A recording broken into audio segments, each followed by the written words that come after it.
everybody. Hey, everybody, and welcome back to Gay2k, the podcast. I'm Sarah, and today we are talking women in hip hop, and John Paul is going to be my co-host for that, and Alex is stepping into the role of fact checker and just keeping us on our toes. But he will still be present, everyone. So while the face may change and disappear, the voice still remains. So get backstage now. Okay. He just said okay and disappeared. I like that. Okay. Yeah. So I really want to go see En Vogue, Salt-N-Pepa, and TLC. I do. But did you see the stuff about chili? Okay, if I didn't have a knowledge of hip hop, I heard salt, pepper, chili. I was like, are we making a soup? Yes, we are. It's Stir Cove. I can't wait for that concert. It's going to be so good. But if you're going to bring up chili, okay. What about her, huh? Icon, legend, my personal elementary school icon, we could say. Yeah.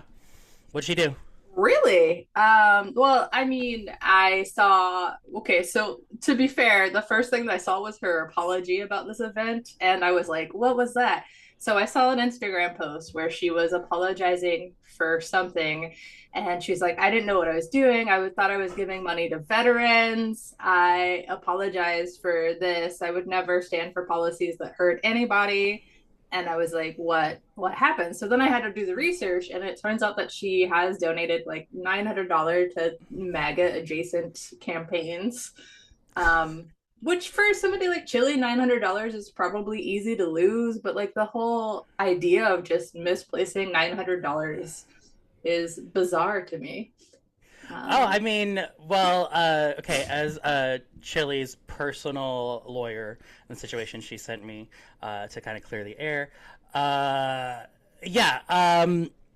When I saw that, so it was like a big controversy, like, Chili supports MAGA, Chili is MAGA, which I was like, let's hold on a minute, because I think it's so easy to find receipts on a lot of things that a lot of people have done. So I'm just like, okay, if we're all pulling out receipts, let's look at the fine print. And I think, it's very possible that, I think being a part of TLC and being in these groups sets you up for a life of, potential success. I don't think it necessarily means wealth. But I do think Chili might be someone that's like, oh, my friend really asked me to donate to this thing, and I owed them one, and I wasn't going to do 1,000. That's too much, but I'll give you $900. You know what I mean? And I think why can't that just be the situation that, like, yeah, her nephew really bugged her, and she's like, brother-in-law, who knows, right? Yeah, like, and I think, even they're if not married, right? Matthew, she's dating a Lawrence brother, right? They're not married. And so who knows who they hang out with? Well, yeah, absolutely. And I think that, like, I think the fact that maybe there isn't, like, a really convincing story is part of it. It's just like, oh, well, I stepped in it. Shit, what do I do? Like, I really don't, like, support this movement, but, oh, I know that a veteran got a meal. You know what I mean? Like, I think that's, to what end are we, scrutinizing Chili's receipts? So that's my stance on it. Yeah, that can be your stance. I'm not ready to be as naive as that. I think that she knows fully well what she's doing, and she can say she didn't know, but I just don't buy it. I also read, and Alex, fact check me on this or not, but I read an interview from, like, the one interview, if you interview with TLC and Gay, it'll come up, and it's her and T-Boz, and they're talking about, like, what the gay clubs have taught them, and the whole time Chili is just like, oh Lord, oh Jesus, like, just like seems super uncomfortable. And I'll leave it at that. Okay, like, she doesn't need to be super comfortable with us for us to like her music. We already talked about that. And they weren't talking about sex, and maybe she's just uncomfortable talking about sex in any environment, right? So but also, when looking up this trio of performers, Salt-N-Pepa and En Vogue have performed at Prides. So TLC loses in this conversation. That might not Hold be on. just Chili. Stop it right now. The TLC slander I will not stand for. They've already lost Left Eye, and now you're trying to take Chili. But Maybe no, I if hear you. Left Eye was still alive, it'd be a different conversation. We don't know, but True. But I will say, I think concerts and super events like the upcoming En Vogue, Salt-N-Pepa, and TLC concert is a big for me, it's like this is a big tent family. This is like, yeah, Sister Chili, she did donate that money. What are you gonna do about it now? To where I think it's like, I don't think that means that we can't be in the same room with each other to talk about what we've done or what we believe, and so but yeah, I think she's handled it as best she could. I don't, there again, I always think of the world where, the celebrity could really take the far extreme, exclusionary side and be like, yeah, I'm in it and I'm gonna get more, So I think that, of course, we know as celebrities we want to, anyone worries about their bottom line, where they're getting the money, how they're gonna get paid. But to think that, like, I don't know, I'm not jealous of TLC, so I'm not going to be like, give us Chili, what'd you do? But no, when I said I loved TLC, like, I would sing as Chili in front of the mirror as a kid. So when we played TLC, I was Chili. Okay, that was my original Power Ranger role, Chili. I love that. I like TLC. I like all of their. I had the album Fan Mail. I know all about No Scrubs. As I get older, I appreciate, and I think that's a lot of this conversation with women in hip hop and understanding my place in the world and how I feel about things.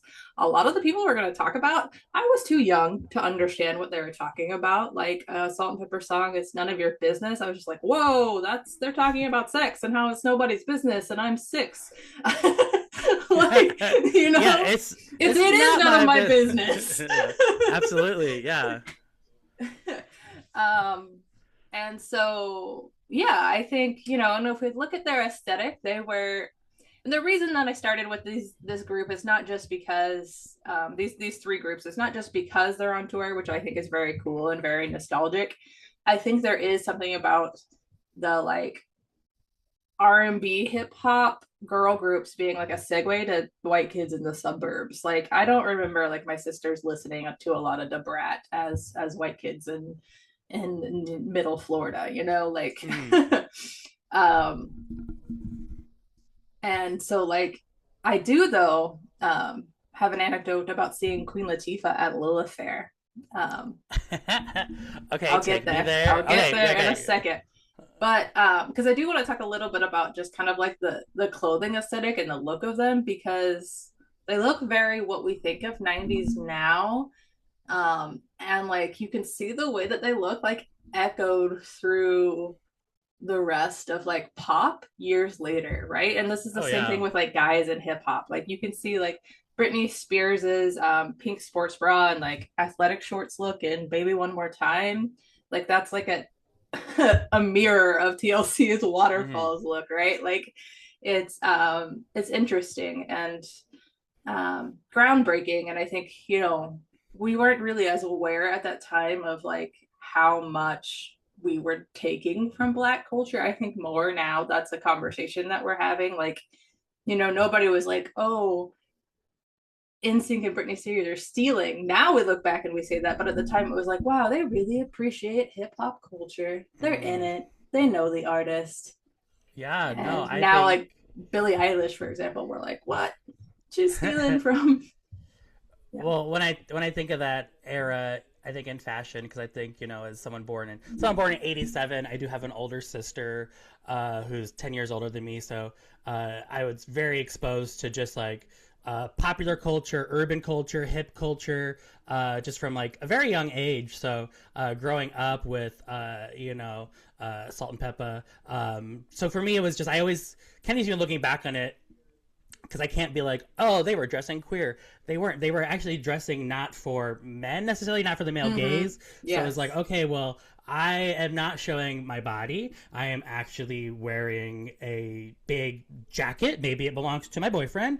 I am wearing my boyfriend's boxers, sometimes. And so I think that was And so I think for me, understanding having a big sister, I could see how women were responding to the time to where it was like, actually, it's really scary being a woman in the 80s, and you Mm-hmm. gotta have a knife, you know? And so definitely, like, there was never, like, there wasn't, this wasn't gay, so I can't be a revisionist and be like, well, you know, DJ Spenderella, like, you know, you Yeah, know, which it I think wasn't a about lot, that. I think a lot of people, you know, kind of want that take, but for me, it was definitely this evolution in feminism and women, and I think that's why gay kids liked it so much because it was that subversion where it's like, actually, I'm doing what you don't expect me to do, and Mm-hmm. so yeah, like thinking like TLC, their first album. Ooh, on the TLC tip,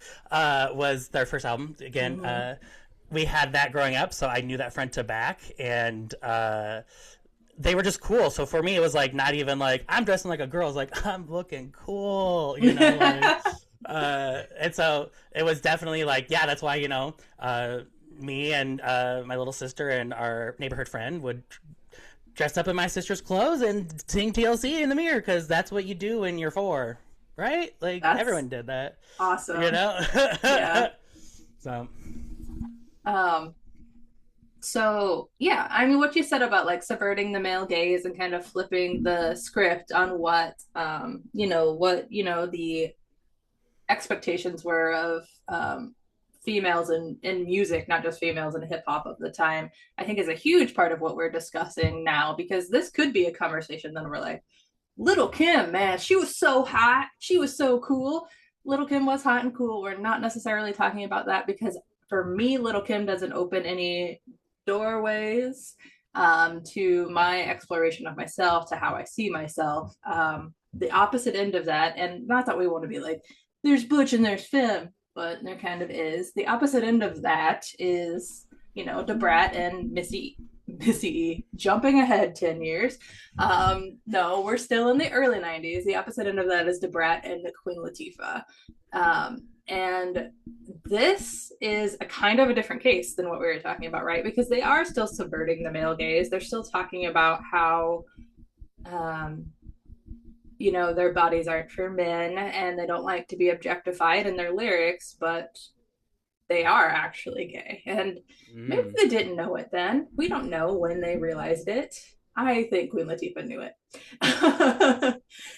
Yeah, I think just yeah, Queen Latifah. When I just remember growing up thinking that she was Queen Latifah, so like Queen like title. I was like, okay, Latifah, Mm-hmm. but you know, she was this icon of just like badassery, you know, like it's like don't fuck with Queen Latifah. She's been set it off, Mm-hmm. and you know, I think again I think that's where like the true intent of the artist. I think that's for them to know. So I think yeah, the Queen Latifah or Dana Owens might have actually like just duh. Like I've known like it's not a secret to me. It's more like how do I navigate around other people who might be weird about it. And so I think she really was able to lean into you know this very tough aesthetic. And one thing about Queen Latifah is her brother died in a motorcycle accident. So she wears the key to his motorcycle around on a necklace. And so I think she kind of had to step into this role and embody this, you know, like her brother died, like he's gone. So how do I fill that void? Oh, I'm going to like uh, adopt the mannerisms, right? So it's not. I don't even think of necessarily her being like I'm playing with my gender. I think it's necessarily like oh, like this person is missing and I miss him and I'm going to dress like him. I'm going to act like him, you know. So Mm-hmm. uh, and I think that you know just that act itself I think is empowering. So I think you can you know anyone can do that. Anyone can kind of embody the qualities of anyone else. That's you know playing with gender and identity. Yeah. So speaking of Queen Latifah, I went to the Lilith Fair in 1998. I was not yet 12. I was Uh, 11. this My is why old you're gay. So just Yes. Oh God, yes. So like John Paul, I have two older sisters. One is 8 years older than me and one is 12 years older than me.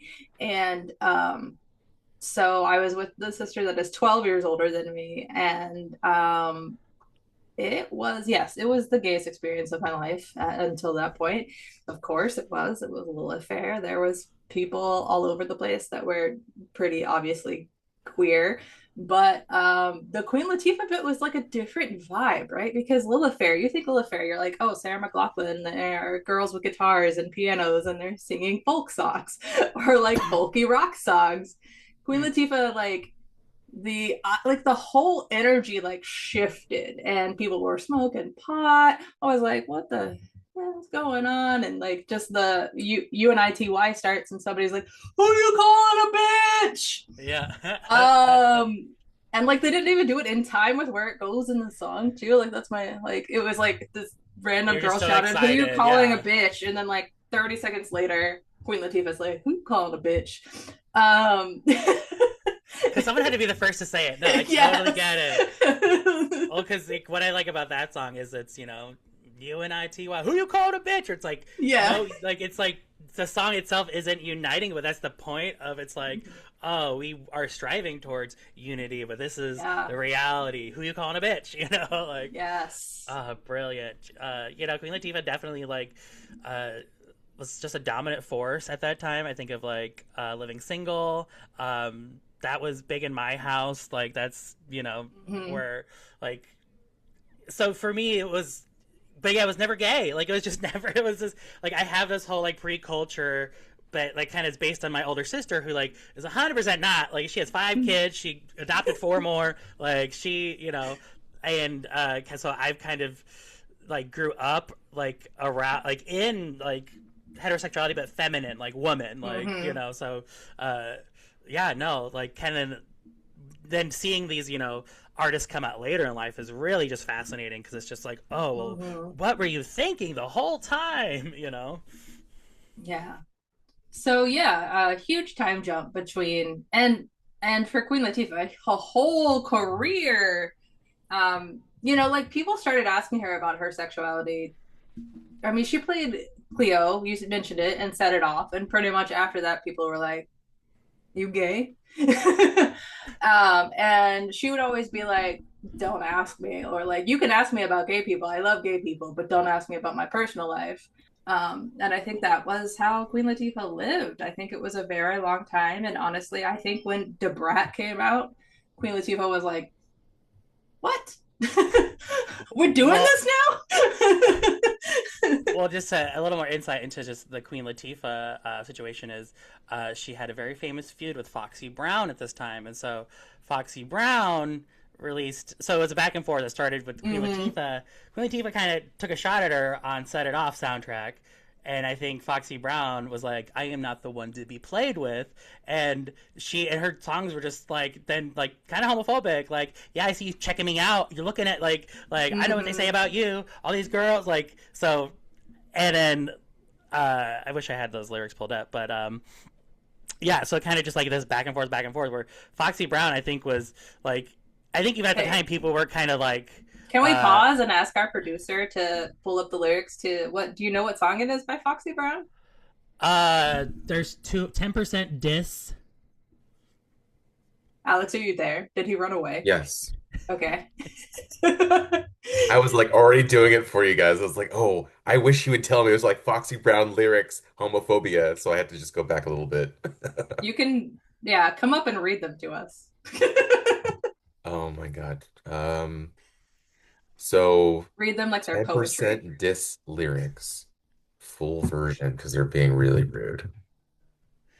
If you go through Genius, it'll kind of also give you annotation, so it might be like, oh, this is the homophobic lyric, like in case you're just skimming. Mm. Okay. Pretty boy. Fox, check this out. You want to be this bitch, have an N-word with J-word, and cop a six, BK where the bitches be fucking for kicks. And after every Foxy record, be getting that pussy licked on some hustle type shit. I'm saying if this rap shit flop, I'll sling the pussy like screw this rap shit. And you mad rapper bitches, cause I'm half your age, spit like 8 bars on some shit. That'll double your pay.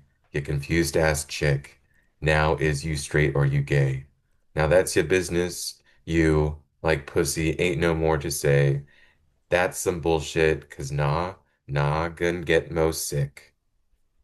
Okay. When my dogs ship harder and talk most shit. Okay. I think we get it. Yeah, which Yeah. what She song is get that?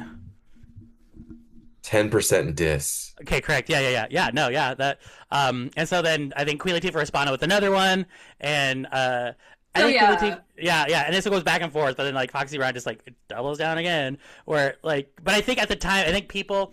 Again, I think this is maybe just like a generational thing. I think people like everyone knows, Queen Latifah's with so and so. I think it was Hmm. kind of seen like respectability, like, in this public sphere we don't talk about it. We are celebrities, we are personas. What I do at home, what I do in my own family private time is not for public. And I think Foxy Brown was like, actually I'm poking this, like, Hmm. which I think was seen as homophobic at the time, where it's like, don't do Yeah. that, like you're playing really dirty. Yeah.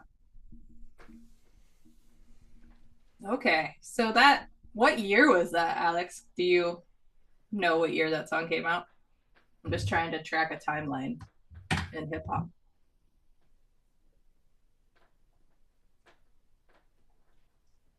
Poor Alex, just making him do so much work this morning. I think like 1998. I just learned that there's a 1,000 character limit on what you can put in chat. So we're learning Oh, here. You're building my skill set.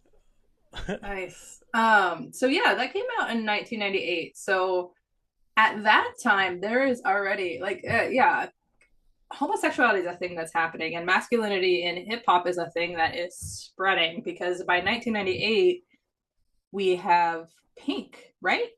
Because she was in the group Choice in 1995. Her solo career breakthrough occurred in 2000, Oh, followed by okay. her mainstream pop rock success 2001.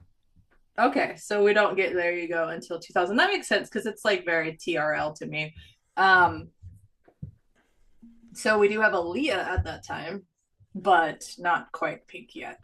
Um, and Aaliyah is still playing. Aaliyah and Sierra are parallel in my mind because they're like R&B hip hop divas who play with masculinity, but are also play with femininity and just have fun with mhm. all of the tropes of the genre. I really wanted Sierra to be gay.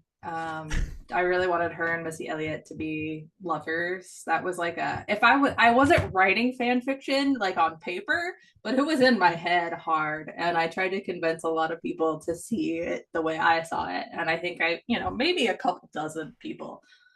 And Um, you still are, we see yeah, it. secretly voting, rooting for them.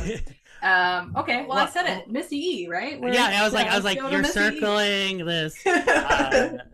But I think, Queen Latifah definitely, just like I think women in hip hop really made space for black women in particular to be artistic and experimental at this high consumer level, to where like Mm-hmm. this is what's selling, and also what if we really made it cool? And so Missy Elliott, I think, was like, she approached it as an artist and not so much as like, oh, I'm selling body, I'm selling sex, where it's like, oh, I'm bringing you global sounds, I'm bringing you global flavor, I'm giving you made up words.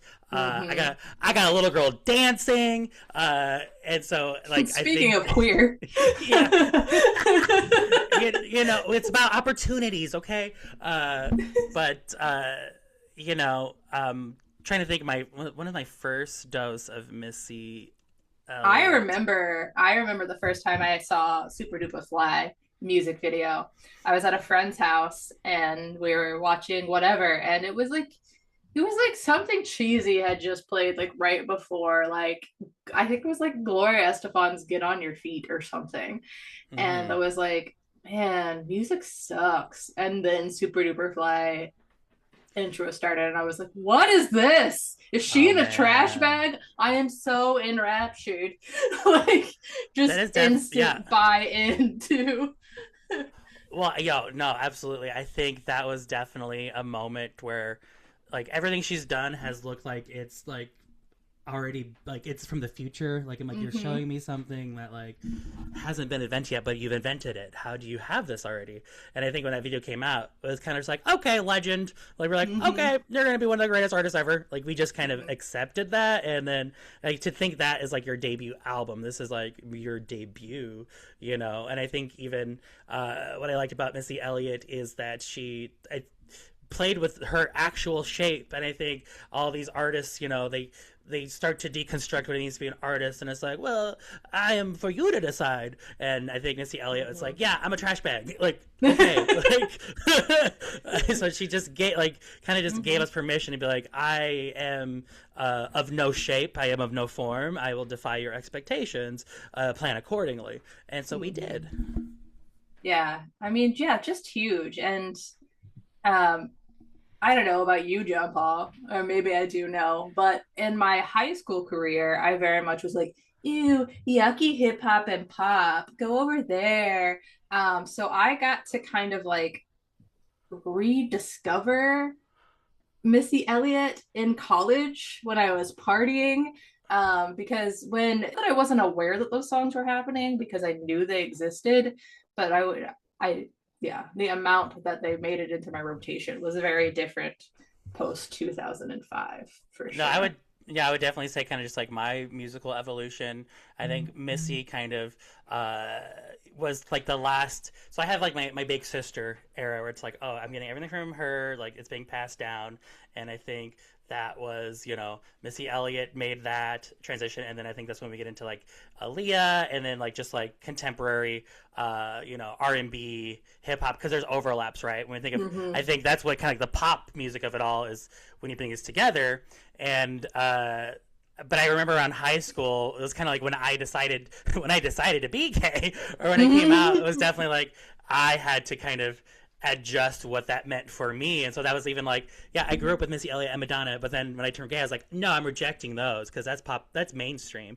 I am We're so underground. I'm so indie. Like I'm the first person to hear this music, you know. So, but I definitely remember like, yeah, like freshman year, I was still like, listening to music from London, and I was like, oh, listen to these producers, and like, making a mix CD with a Get Your Freak on it. You know, that Mm, was, and Aaliyah, More Than a Woman. That track mm. slaps. You know.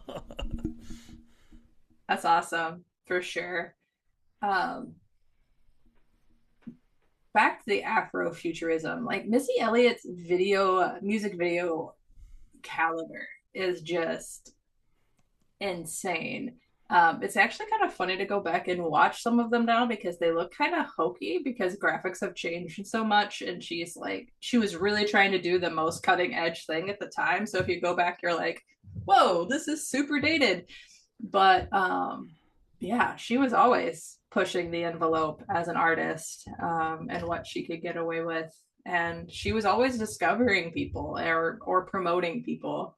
Um, and Well, that's I really think cool. when I think about just her artistry and kind of just, again, this 90s boom, I think I always look back to like, oh, the way they did it in the 90s. I just think Missy Elliott and these other artists grew up at a time where it's like, oh, like, I can now film this. I have a portable camera. Like, advances like technology, I just think made it easier for like true talent to just emerge. So it's like, oh, not only was this like innovative for a time, like literally no one has ever done this before Mm-hmm. because it's brand new, like technology. So I think that,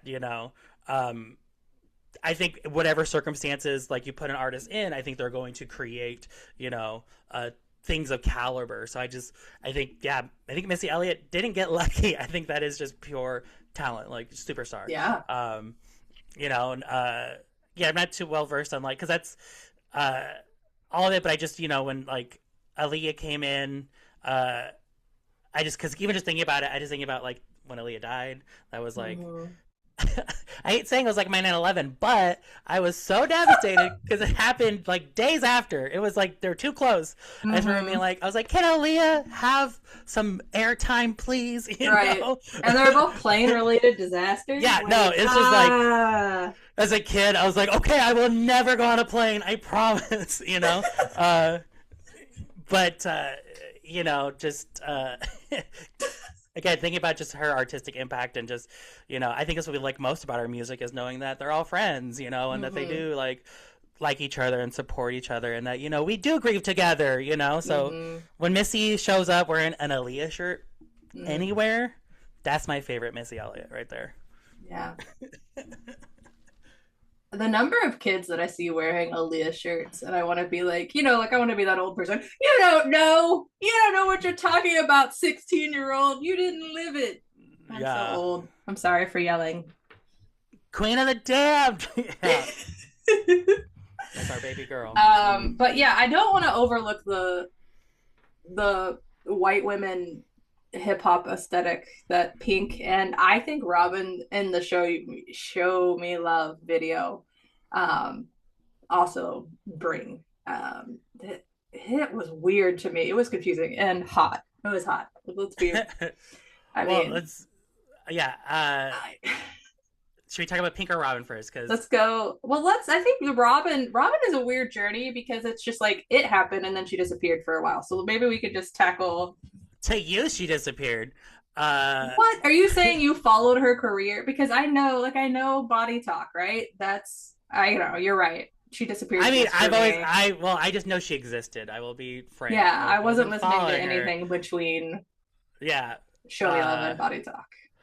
but I think for me, like, oh yeah, I see the connection, but for me, I'm like, actually, Robin was just doing like Swedish Wait, so pop. Show Me Love was 1997, Yeah, and so then Pink was 2000. So yes, yes, it was first, and I don't know what about it to me. I don't know if it's just that she had short hair. Maybe that was just it. yeah, But it it always is. kind of rang kind of gay, and I always wanted Robin to be gay in my mind. And It's called European, and I think this was our America's first gay big over like. European. It's just like, oh, like she's a little foreign, but she's got a short haircut, and she looks like she could be in TLC. And so yeah, like. Yeah, But I think Robin is just like she's a pop artist, so I think that was a popular sound. I think yeah, she's you're right. literally like this was like, she grew up. She is my big sister. She's like, this is the music I'm listening to, And then I guess to go to the Pink of it all, like to me that album is such an anomaly because it was like Pink was like, yeah, Pink was a rapper. Like when like I remember like Yeah. she first came out, that's how like we referred to her as just like, oh, white girl doing hip hop. Like that's just what Yeah, that vibe of that album was. she was part of a group first though, right? So they were hip hop. So it wasn't like not that she was like the group was big. The group flopped and she had a solo career, but she was part of a group and they were like an R&B hip hop group. So it's not like she was just this white girl that showed up on a scene and decided to make a R&B Mm-hmm. hip hop album. Because I think that myth about Pink is like, oh, well, Pink only became famous because she just showed up and decided to appropriate black music. Like, that's not how it actually happened. Like, she showed up and was put into a girl group, and then that girl group flopped, and she was making an album based off of that sound that she had been trying with that group. Like, I don't think it's. Yeah, no, and I think you just have. I think the industry just doesn't work the way it does, or doesn't work like that anymore. To where you're like, no, sometimes you just go and you're just like, I can sing, I can do all these things, and the Do what labels you like, want with me. Yeah. yeah, the labels kind of shape you and mold you. And Mm-hmm. I think, especially being young, you don't understand that. So when Pink comes out with "There You Go, Looking Pitiful," I just remember that was like conversation at school, like, who does this white woman think she is? I definitely I definitely knew I had a friend. I literally almost said I had a black friend once. I almost said that sentence. Oh. Well, one time I had a black friend in junior high. There weren't very many. I lived in a very white suburb and called Titusville, Florida, and there were like all of like four black kids in my entire junior high school. I swear, that's probably an understatement. But anyways, this one friend was like, "Pink's gotta be at least like 1/16 black," and I was like, "He said it." so that's fine. Oh no, that is lore. That is lore. And it wasn't until Pink started like really swinging from the sky that we were like 100% sure, not at all.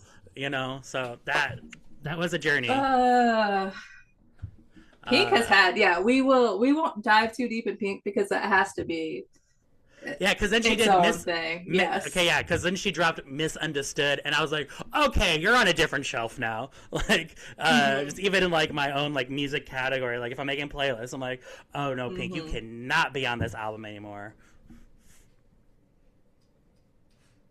Pink is Irish, German, Lithuanian, and Jewish, in case anybody's wondering. And they were. Okay. Where are we? In See, the so yeah, so okay, yeah. All right, we're back in we're in the mid 2000s. I'm jamming to Missy Elliott. Missy Elliott has a feature on a track with an artist called Lady Sovereign.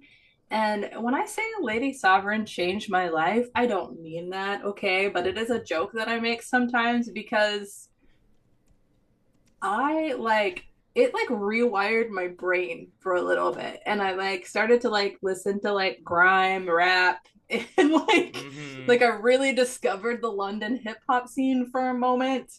Um and then I forgot all about it like 2 years later. But she was such a force and she was this like tiny little butch lesbian, and she wasn't like out. She didn't publicly say she was out, but she was absolutely out. Um, and she publicly finally said it in like 2010 or whatever. Nobody cares, because everybody knew, right? And not like in a everybody kind of knew or everybody, questions about other hip hop ladies. Love Me or Hate Me remix 2006. Yes. I know, I still know every word to that. I could, like, I'm not going to. What if I was just like, Love me or hate me, it's drop still an obsession. Yeah, no, like okay, this song, like this for me was at a time when I think you could really see like gay rights were like they were coming. We couldn't stop Mm-hmm. it. And so I think the artists were like definitely pushing back as like Lady Sovereign. It's even like her. She's saying it in her name. Like Mm-hmm. she stands alone. And Mm-hmm. so I think definitely as that song took off. Yeah, no, it was an annoying earworm. I don't know Mm-hmm. why. But I just remembered like I think she knew she would instantly just get shit for just being who she is and kind of just being this Yeah, little brat, when your first single is Love Me or Hate Me, like you definitely know that you're not going to be loved or not loved alone, right? Yeah. Like Well, I think it was definitely around this time when artists started just like standing in their truth and being who they are, and this push for authenticity. Where back in the day, Missy Elliott, you couldn't say anything about her, but Lady Sovereign now is she's getting in front of it and be like, don't even you can't diss me. I'm gonna diss myself first. I can't dance, I can't sing. Yeah, I love that. But yeah, no, that song, yeah, like that was Lily Allen era. Also, that was little. I think Yes. it was Duffy. Was that still like Yes, Amy yeah. Winehouse? Like there, Mm-hmm. so The this British was invasion. Yeah. there was a Mm-hmm. little British invasion, but yeah, Lady Sovereign didn't quite stick with it, but that's okay. No, that's all right. Yeah, I don't have a whole lot to say other than just that. I was like, whoa, what is this song? Why is my brain being rewired? And then yes, discovering all of the like, yeah, that kind of rappers. And then I don't even know why this needs to be in there, but in 2012, I was at a concert, a band called The Sounds, which is an indie rock group, and their opening act was K Flay. And I was like, what is happening? There was just like a woman with a turntable, and she was like singing sometimes, rapping sometimes, just doing it all. Mm. Mixing her own stuff right there. And I was like, okay. So yeah, like K Flay was this and still lives in this like indie like pocket of like there really isn't anybody else that does that? Like, Yeah, yeah, yeah. I don't know much of K-Flay, but I know lesbians love K-Flay. So that's mhm. kind of just like my relationship to K-Flay. No, Yeah, K Flay is openly queer, so that yeah, yeah, yeah, yeah. No, yeah. Mhm. uh, yeah, no. I someone that I do need to investigate more of. Yeah, I would say check her out. That's I guess that's it. That's it for the K Flay section. Okay, Check I'm her sorry. out. I've had years to do it, and I still haven't. um oh man. Okay. So do we go and now talk about the what's happening current? Yeah, okay. Are we Yeah, now to today? Are we I would think so current? because I feel like we owe it. I do think so. This is a production note aside. I think we owe it. There's a timeline break, and I think that's when we stopped hanging out. Like I don't think since we don't Mm-hmm. have a shared like connection. I'm like, okay, so what was happening? So like I think we can always get to like 2006 or like and today, you know. Uh, so yeah, no, I'm trying to think where did like we go from because Nicki Yeah, I mean, Minaj. I think is where. yes. Okay, yeah, I think yes. Okay. So if we're looking at the 20, well, we'll cut all that out. If we're looking at the 20 teens, it's unfortunately impossible to overlook Nicki Minaj when discussing what women in hip hop were doing at this time. And she was a force of nature, bridging pop and rap seamlessly being featured everywhere. I can't say that I've ever owned a single Nicki Minaj album, but I can say that I know, all of her verses and anything that she's been featured in. And I really like the song Super Bass still. Yeah, I would say with Nicki Minaj for me was very much like Missy Elliott, where it's just like, and one day there was the greatest female rapper of all time, and her name was Nicki Minaj. Like that's kind of how like I was introduced to her. Like just kind of even still being like I think in like my underground music scene where it's like okay, well what's on the blogs, and Nicki Minaj was someone that like this is the one to watch, and I know she was singular, like in what she was doing at the time and how she was rapping, and I think that really excited people. And I personally like, and I think I always question my biases, right? I'm like, do I not like this because of like some like internal bias against like hip hop or rap? No, I just think it was also just like there was an aggressiveness to what Nicki Minaj does that just I'm a sensitive boy, Mm-hmm. and so like, and it's not anything she said particularly, but just coming to find out kind of like the person she is, I'm like, well, like I felt something, like because I think she is an amazing performer. Like I'm like Mm-hmm. like like she is an artist, everyone, and so be careful. Like she's got magic, but yeah, no, 2010 like Pink Friday came out. That was again like Gaga had, I think not to understate what Gaga had done, but Gaga kind of like changed the script on everyone. Whereas like, okay, you not only have to perform your songs, write your Mm-hmm. songs, like it needs to be highly conceptual. You need to have a whole team of homosexuals produce you. And Like, if you have a side persona that you can yeah, and play also, against, yes. what if you started calling yourself Roman? Which, and that's kind of for me where I was like, I was like, actually, I'm not gonna invest. I'm gonna hold back a little bit because I'm what I think sometimes artists that do have they come out like Missy Elliott, like no one was doing what Missy Elliott was doing. She just did it. She's a trash bag. Mm-hmm. Where like and Nicki Minaj was doing that. No one was doing it. She was Nicki Minaj, and then all of a sudden it's like, why are you following Gaga's lead? Can you like and Mm-hmm. Barbs are coming for me right now. But why are you following Gaga's lead? Like you are a leader, lead us. Like I so for me there was that like just that artistic where I was like, what? And so yeah, I Do backed out. sorry, you said Barb's. How do Barbie's Nikki's fans even exist anymore? What are they doing with themselves? Did they all instantly just start voting MAGA? Like I don't. I'm Listen, sorry, I'm going we've there. I'm not gonna we've not go we've said there. Barb's. We've said Barb's. They're looking okay. I from what I know of the Barb's community, and I speak about this in my memoirs. I have a fraught relationship with a Barb, and so understanding the Barb's. Some have doubled down on Mm-hmm. what Nicki Minaj has said because they are Barb's, and if you're a Barb, You gotta follow what Nicki says, and so you're loyal. Like there is a loyalty, and I think that's kind of how Nicki Minaj justifies a lot of things that she does is that it's out of loyalty to family and loyalty Mm-hmm. to power structures that may not Mm-hmm. actually benefit her. And so I think, she was coming out and she was pushing it back against the system. And I think her fans ate it up. And so now they're stuck in that system. You know what I mean? Like Mm-hmm. she delivered, she fed these fans. And so they're going to keep going. Like that's standum right there. Yeah. Like, yeah. Gross. Sorry. Man, I am such a hater this episode. But yeah, no, it is a shame that that's kind of how like the story is Yeah. You know unfolding what though? I currently. can I can hate her for it and still respect her in the fact that she did exactly what she needed to do in her circumstances to get citizenship. Like if that's the route that you had to go to get that golden literal golden ticket or whatever the hell Trump called it. Like she got it. She got that bag, right? Like Yeah, I mean that's sure.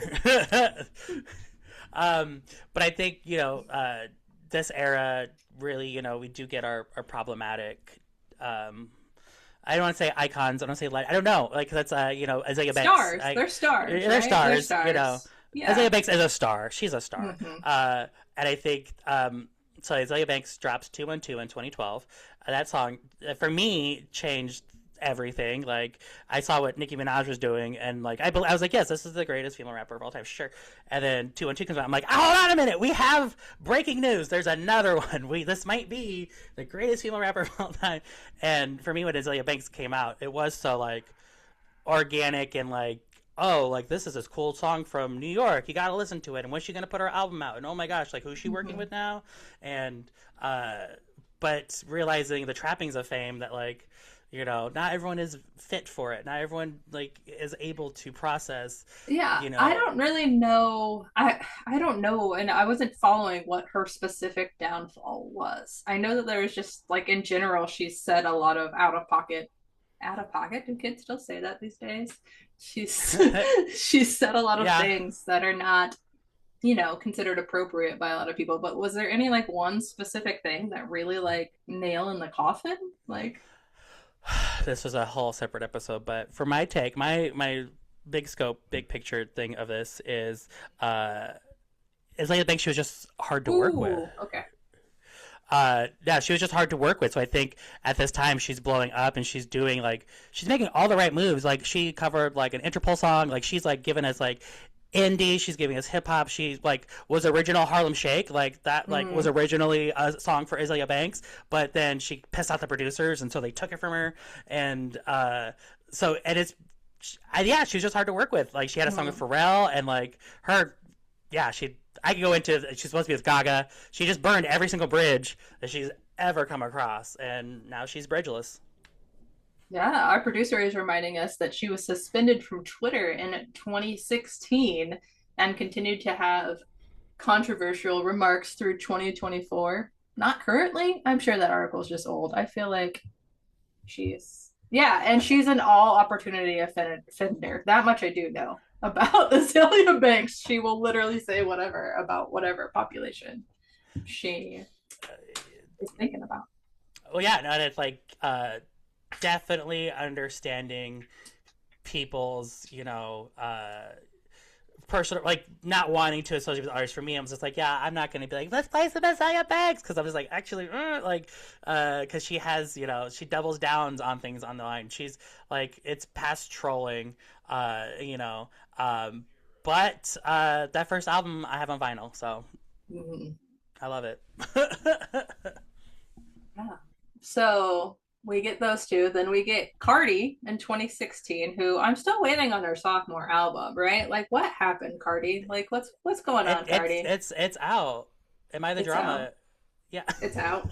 Okay, I'll have to edit that out. I No, keep obviously am it. not Keep waiting it. that Keep much. it. I'm still waiting on her sophomore album, which dropped, but I have no idea.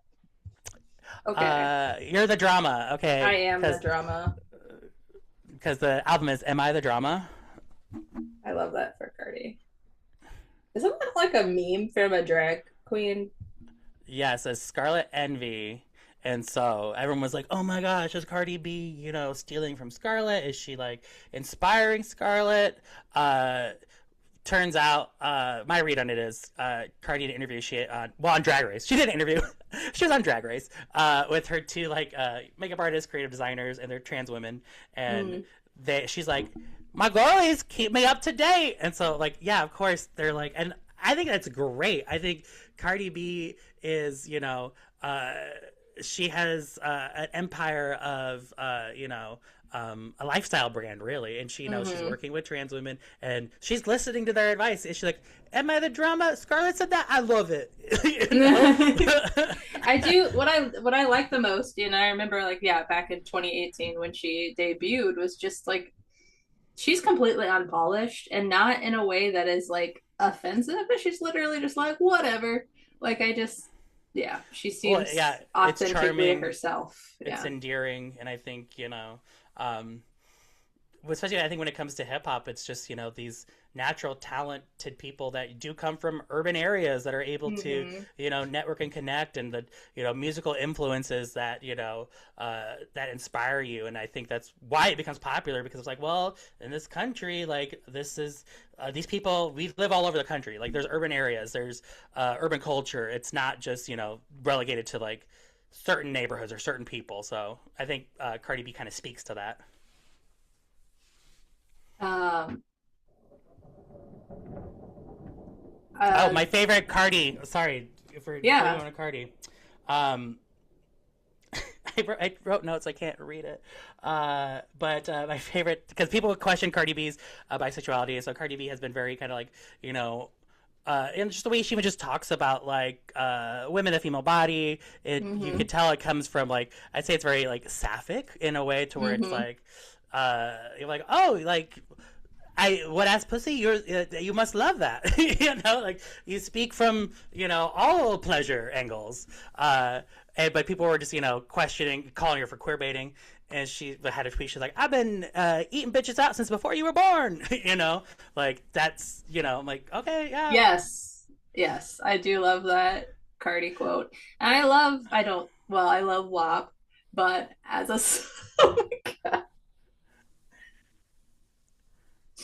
um, I mean, it's explicit in a way that is somehow ridiculously derogatory, but also empowering. And I think it is like the ultimate legacy of what was going on in the 90s. Like, I think it's like we are reclaiming our sexuality, and Cardi B said, fuck yes, we are. It is, yeah, it's a fun, ridiculous song that makes you feel kind of dirty when singing it. And Well, I think that's part of it, just like the grand tradition of hip hop. I think is having these songs that mean one thing but mean another. I think a lot of artists play with that, and I think she was kind of not like playing with that, but not by being so explicit about it. But I think that's people like that. I think that's what makes popular music. It's where it's like you can sneak in innuendo, or you can just like claim it for yourself. Like no, I do like yeah, Cardi B. She's been eating bitches out since before you were born. So. mhm. So since I obviously don't actually follow Cardi B or listen to her music based on what I've said today, I will talk about Doechii because I do love me some Doechii. I discovered Doechii in 2020, which is a little ahead of everybody else Okay, yeah, you can claim because that. somebody told me to listen to Yucky Blucky Fruitcake, and I was like, that sounds like it's homophobic. It's not. It's all about her and how she feels about herself, and it Doechii is a storyteller. You see that in her song. She in Yucky Blucky Fruitcake, she starts out as herself as like 11, standing before the class talking about herself, and then like later on in the journey she's like, I like men, but I think I like girls more, and just like the like yeah, it's fun to listen to people just kind of tell a story about their lives, right? And Hmm. it's a good song, and I've listened to every album since. Yeah, I mean, Anxiety, the single is a mess. I don't much like Anxiety. Yeah, but people are mostly. fans are so divided over that one. Hmm. And I agree. I don't really listen to it. It's a little like, but I respect everything she does. Denial is a River, just that video. I Hmm. think, I just think being able to, have a singular vision and just like she just came out like again just owned it. Like you look at that Grammy performance. Hmm. Was it the Grammy where she just like had the like she was wearing clothes, you know? But she Yes, had she like a was school, wearing it's like a clothes. schoolgirl uniform on, Yes. right? Hmm. Uh, but just her athleticism and her physicality, and I think we love when hip hop wins. I think we love when I think we love having like the greatest female rapper of all time. Like I think it's like Yeah. I think it's about like, oh, we don't want to pit women against women. But hip hop is a culture where there is a hierarchy at times, where there is, Hmm. who's on top. And I think that that can be fun and competitive. And I think we need to keep it all smiles. And so like, I think we want Doechii to win. I think we want But Doechii yeah, to, well, and yeah. speaking of that, like we were just talking about Cardi B and Doechii. Aren't they the only two female rappers to win Rap Album of the Year? Yeah. Like, yeah, like there's not a lot of Grammys that have been given to women. And we just named all of these great rappers that we love who have songs that have defined generations. And it's not until Alex, where's my fact check? Is it Cardi B? It's Cardi B, right? Cardi B is the first female rapper to win a Grammy, right? I'm not hallucinating this. Am I hallucinating this? It's a compound thing that I have to research because I was like, are they the only? They are the only female artists. Lauryn Hill, Cardi B, and Oh, Doechii. okay. All right. So once and I have overlooked the miseducation of Lauryn Hill. That album is singular. It is brilliant. Um, mm, okay, I can't believe we didn't even mention it until now. That It is, it doesn't need to be mentioned because it's it. It's all she's done. She's been torn on that. Like not to take anything away from her, but it's got its accolades, so I think it's okay. yeah. And so then, from then, and none of these, like it still holds, all of these great female rappers that we've mentioned, none of them got Rap Album of the Year. Cardi B and Doechii. That's when it's finally starting to turn so that people that are good um, are just part of the conversation. Like you don't have to be the best of all time or do something so genre breaking, which the miseducation of Lauryn Hill was, to get recognition now. Finally. Like in 2019. Yeah, 2019, Yeah. 2025. Well, Doechii has a song coming out with Lady Gaga for the Devil Wears Prada 2, Mm-hmm. and the rumors or like the early tea is that this is clearly just something she recycled with her Azalea Banks sessions, because Azalea Banks and Beyonce and Rihanna allegedly recorded like a mega like Lady Marmalade esque song together, like, and it will never see the light of day.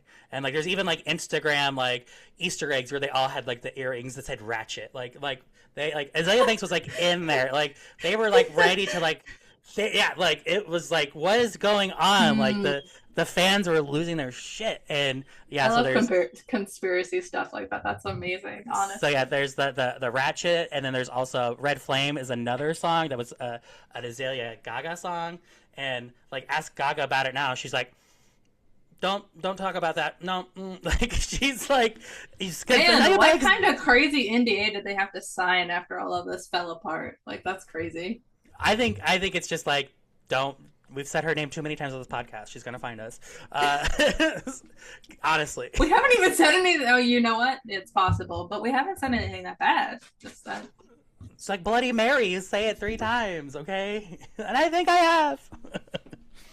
I mean, here's something that'll really piss her off. I used to get her and Iggy Azalea confused. I'm that kind of white girl. That gets her off, okay? That's she likes that. Okay, actually, like, yeah. That's right. I'm the only Azalea. Uh, let's Alex, why don't you come up and let's try to build a quick like 5 or 6 song playlist. Let's make an ultimate playlist for this episode. And by come up, I mean show your face.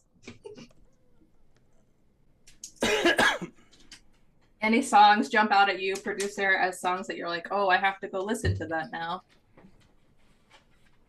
I have 20 things open, so let me find. This was a fun exercise. You're I just kind of trying to keep up. Yeah. I felt stupid for not like live feeding it, and then I realized that's just a distraction, and that's not how producing works. But then I was like, I should have made a TikTok before I started this because it's fun. I'm trying to look up LaFay, but I think I closed that window.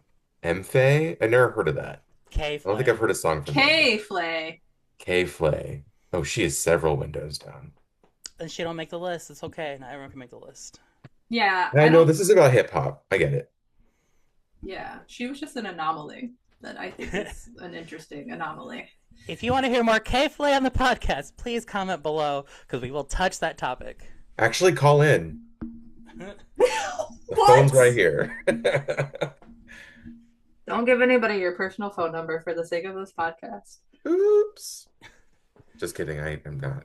I mean, yeah, I have suggestions. Or do we Yeah, do I this? mean, Yucky Blucky Fruitcake has to be on the playlist, in my opinion. Okay, that's your pick. Yeah, that's my pick. Your pick. Go. Well, Oh, you're I'm writing gonna, it down? uh, I'm gonna go just let's go the rain Supa Dupa Fly by Missy Elliott. I Mm-hmm. think if we're gonna have the architect of kind of how culture is moving today, I think you gotta have that song. Yeah, the song is called The Rain. Mm-hmm. I'm never Or, going to call it that. I haven't called it that once well, in my it's the 30 rain minutes. parentheses Supa Dupa Fly. So Yeah. Yeah. Well, I know that. I've known that. Through my whole life, people have said that to me. And I am 39 years old and I haven't called it that once. I'm not starting now. 212 by Azalea Banks. yeah, thank you. I didn't have to do it. You did it. They played that at Das House when I was just there last weekend. Dust So House. yeah, still, she's still going strong. Mm. If you haven't listened to UNITY, you need to. So that probably needs to be on here. You guys didn't talk about Lil Nas. I don't know anything about Lil Didn't. Nas. This is called Women in Hip Hop. All right. That's right. This is Women in Hip Hop. We didn't talk about. I mean, I don't know I how. didn't check the Yeah, syllabus. Actually, I read it last night. But you didn't I check the didn't, header of the I didn't syllabus. check the header. I'm in the wrong class. You are in the wrong class. I'd be like, I thought what? this was queers into hip hhop. I'm supposed to be in 212. This is 2 and 2. I mean, 212B. yeah. Oh man. Well, I'm gonna go with "Love Me or Hate Me." I'm still an obsession. Because I would have forgot that, and the fact that you mentioned that, I like respect and appreciate. But she could have totally just not been mentioned. But thank you for standing up for Lady Sovereign. Someone must. I don't know. I just was like, look at this cute little thing. I'm obsessed with her. I was annoyed by her. I hated that video. I was like, oh, get this off. Do not. I was like, Everybody I know hates that. I Like, was I like, think I might be the only person that like made people listen to it because everybody else was like, "We really listening to the song again?" I was like, "Yes, we fucking are." that's why we weren't hanging out. I'm like, Sarah wants to not stop listening to Lady Sovereign. I cannot go to Lincoln anymore. But specifically not to just throw another Missy E on here, but yes, Missy E, the remix with Missy E. Love Me or Hate Me Um, remix. I mean, yeah, let's just do the remix of the official version because There's I'm a okay with that. thunderstorm. Sorry. I'll mute myself. They like that. Ooh. Well, I mean, it's everywhere. Yeah, it'll be Um, rolling in here eventually. It's fine. It's ASMR, like John Paul said. yeah. Oh gosh, I'm gonna go with. We gotta get a Salt-N-Pepa. Let's do Shoop. We gotta do that one because Ooh, shoot. I mean, those lyrics made me feel gay as a kid. If Here you're we go, singing here we those go, lyrics as a here I young go. man, yeah. Hey girls, what's my weakness? Men. Men. Like I mean, like that was. I just instinctually remember being like, men. Like it was, yeah. And just the way they described the male form, so gay to me. All right, that is 6. Do we need a Nicki or a Cardi on here? That's my only.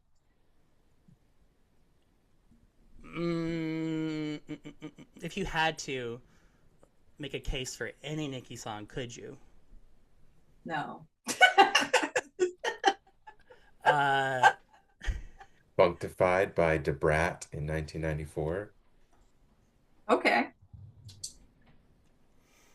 I gotta find something for the Barbz. I think if we slight the Barbz in this way, What's the they will come for the us. song where she says I voted for Mitt Romney?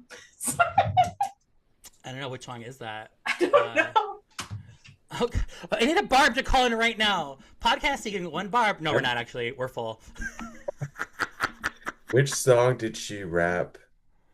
I voted. Or I like Chun-Li just because I like the Street Fighter character Chun-Li, and she has a song named after that. To me, I was like, okay, that's gay enough for me, Chun-Li. Okay. But the Mitt Romney song, if we could find that lyric, oh God, Mercy, I think is a Republican voting for Mitt Romney.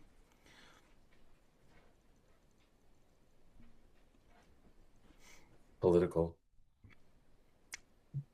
Oh, it's a Lil Wayne song, so I don't. Oh, okay. You're right. Yeah. We'll leave Chun-Li on there. Just Chun-Li. There you And go. let's just round it out with WAP. Like, who are we getting? Okay.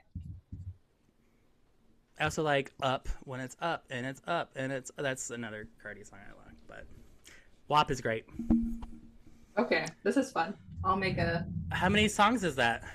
1, 2, 3, 4, 5, 6, 7, 9. 9. What an interesting number. I think okay. I think we don't have a TLC on there. It's a 3x3. Okay. You'll see. I mean like any last calls? Because I feel like we need it's a short playlist.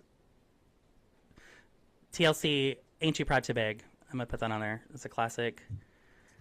Early. That's one of my mirror songs. Okay, when I would dance in front of the mirror. We didn't make it to fan mail. I was too old by then to be playing Chili. Why not Waterfalls? We didn't even talk about Waterfalls at all. Yeah.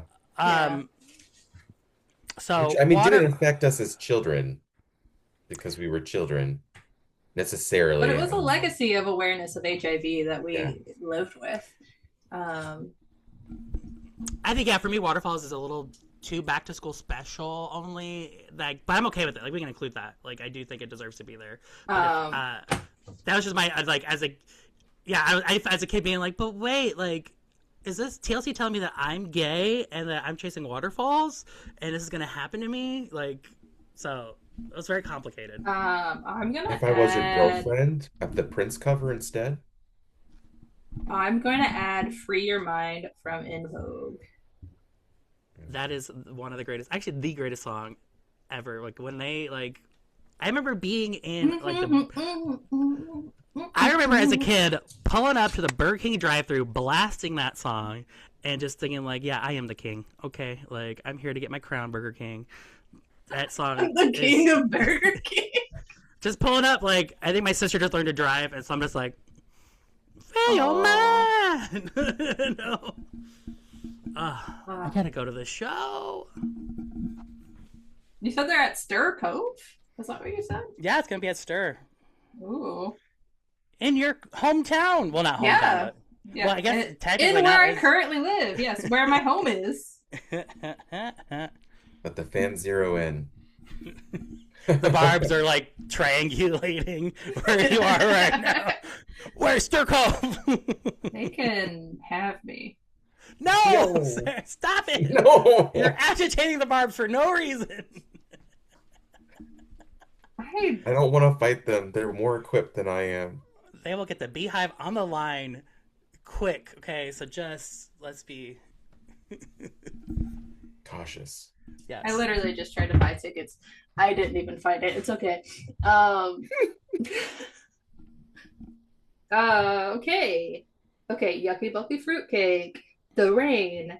2012 212 by Italian 212. 212 212. Unity. Love Me or Hate Me. Shoop. Functified. Shung Li. WAP. Ain't Too Proud to Beg. Free Your Mind. That is a good play. That's a fun playlist. All right, we'll put it on the Spotify. All right. Yeah. And you guys have listened to some very not urban people talk about some very urban things. I mean, I'm urban enough. Speak for yourself, lady. I'm so white. Yeah. Okay. Speak for yourself, lady. The soundbite. I like that one. Thank you guys for listening to Gay2k's Women in Hip Hop episode. Check us out at gay2kpodcast.substack.com. And, we're on the socials. Gay2k pod across many social media platforms. And if there's someplace you want us to be, let us know. Check us out on Substack. You'll find articles about our shows. Peace out. Bye.